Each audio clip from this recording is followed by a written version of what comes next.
Good morning everyone, and welcome to this new video in which we will move forward with the history of psychology. We had already seen last time how Wundt in Leipzig founded the first laboratory of experimental psychology, and how Titchener, his student, exported the method invented by Wundt to the United States of America, founding a psychological current of thought called structuralism.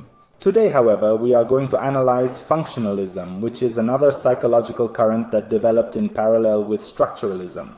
The founder of this psychological current is considered to be William James, who was a great teacher of psychology with tenure at Harvard, and is also considered to be the daddy of American psychology.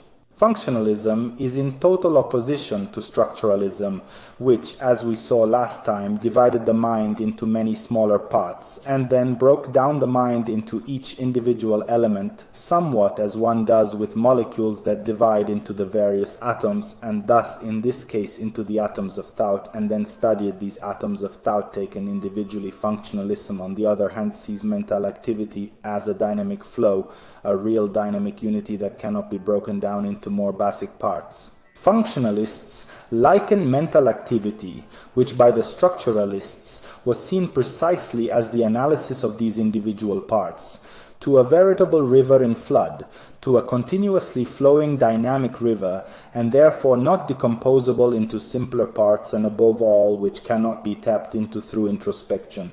Thus, functionalists can be said to declare themselves both anti-structuralist and anti-elementalist. Functionalism was born in the wake of the evolutionary theories of the 19th century, and thus from Darwin onward, and intends to study precisely psychic processes as those tools that humans have at their disposal to adapt to their environment.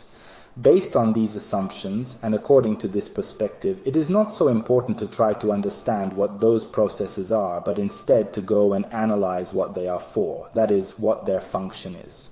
Hence the very name functionalism. James is not very fond of the experimental method and sees man as the last link in the evolutionary process. And at this point, as I mentioned earlier, mental processes become the means by which man can adapt and survive in his environment. The main question then that functionalists from James onward ask is this: what are mental processes used for and how do they work? The object of research then becomes precisely mental activities and thus their acquisition, storage, organization, and evaluation.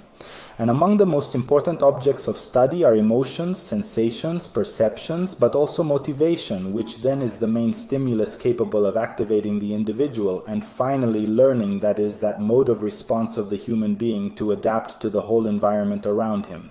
Another important aspect for functionalists is the use of a kind of methodological eclecticism, and so alongside the genetic and observational methods, contributions from philosophy, history, art, and literature are also important to them. From here then start all the criticisms that structuralism has made against functionalism. Meanwhile, the presence of these philosophical components and an overly eclectic method, but also especially the lack of attention to the study of mental content. Of course, the functionalists then also make many criticisms of the structuralists, first among them being that the moments of consciousness studied through introspection are merely transitory moments, and that the focus on the research they do is pure and abstract and has nothing concrete. To summarize the thinking of functionalists, it can be said that they see the manifestations of mental life as real functions that humans have developed and inherited over time, and especially in the process of biological adaptation of the individual to his or her surroundings.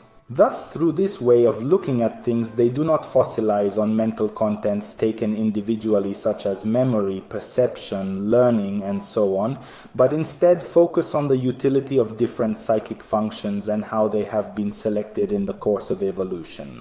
Ultimately, it is important to mention Claparede, who was the key man who brought functionalism to Europe as well. In fact, for Claparede, to whom I have dedicated a video that if you want you can catch up here in the info box, the mental processes are real functions by which man knows and can adapt to the environment in such a way that features in a given process can be explained as a result of adaptation to the environment itself. Claparede then, as we have already seen in the video dedicated to him, will use this adaptive function precisely of man to the environment on the educational aspect.